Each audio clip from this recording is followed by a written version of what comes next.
Disebabkan oleh kereta, eskalator and lift, hari ini kita berjalan lagi sedikit daripada dinosaur. Dengan adanya kenderaan, manusia moden berjalan sekitar 5,000 ke 7,000 langkah sehari. Di lokasi macam Loch Quarry, Australia dan trackside Maghribi, terdapat ribuan tapak kaki dinosaur untuk saintis buat studi. And dinosaur dengan saiz besar macam dinosaur bergerak sejauh berpuluh kilometer sekali jalan. Dan ini adalah satu fenomena yang sangat baru kerana manusia dah wujud selama ribuan tahun. Dan hanya daripada tahun 1980-an je baru kenderaan private boleh didapati secara meluas. Sebab tu doktor hari ni cadangkan 10,000 langkah sehari.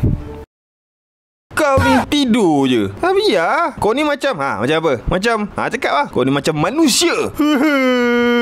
Disamakan aku dengan manusia. Batu belah, batu tongging. Makanlah aku, telanlah aku.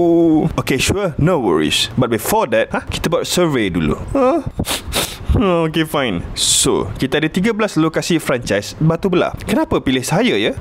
Sebab paling dekat. Oh, okay. So, perangai macam manusia.